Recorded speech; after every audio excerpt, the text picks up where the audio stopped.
Binigyan din ni Ombudsman Jesus Crispin Remulla sa United Nations Convention Against Corruption ang pagtutulungan ng mga bansa para mabawi ang mga ninakaw na yaman na maaaring itinago pa abroad. Pagpanagot naman sa mga sangkot sa katiwalian ng panawagan ng mga lumahok sa Oblation Run sa University of the Philippines. May unang balita si Sandra Aguinaldo. Takbo laban sa trilyong itinakbo. Ang tema ngayon taon ng Oblation Run sa UP Diliman sa Quezon City. Bit-bit na mga kalahok ang mga placard na kumukondena sa korupsyon.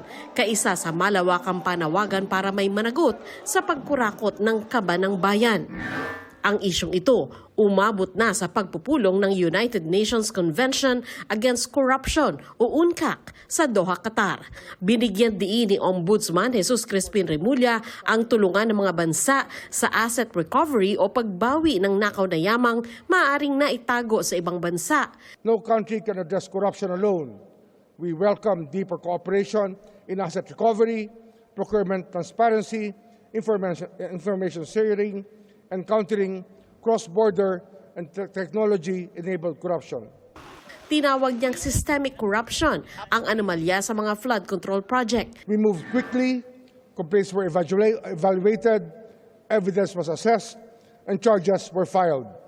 Several high-level officials now faces cases before the Sandigan Bayan, our anti-corruption court. These actions send a clear message. Accountability must reach those who believe that they are beyond the law. Sa ngayon, 2 batch ng kaso na ang naihain ng ombudsman sa korte kaugnay sa mga flood control projects. Una, ang kaso laban kay dating Congressman Zaldico, mga dating opisyal ng DPWH Mima Ropa at SunWest, kaugnay sa 289 million peso flood control project sa Nauhan, Oriental Mindoro.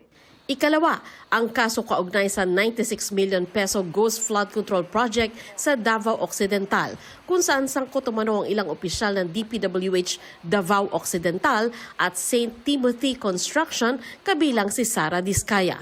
Ang mga kaso laban kina Diskaya nailipat na sa Lapu-Lapu RTC mula sa korte sa Davao. Alinsunod ito sa patakaran ng korte na ilipat sa pinakamalapit na anti-graft court ang mga kasong may kinalaman sa korupsyon sa mga infrastructure project. Sa usapin naman ng restitution, 2 DPWH engineer na ang nagbalik ng pera, sina Henry Alcantara at Gerard Opolencia.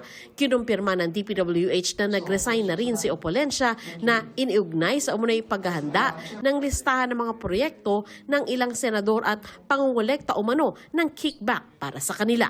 Hindi ibig sabihin nagsoy ka ng pera, hindi ka naman mananagot. Kung ang investigasyon tutumbok sa kanya na mukha namang doon din papunta kasi nga na-mention siya ni former Yusek Bernardo, then kailangan pa rin niyang harapin niya. Ito ang unang balita. Sandra Aguinaldo para sa GMA Integrated News.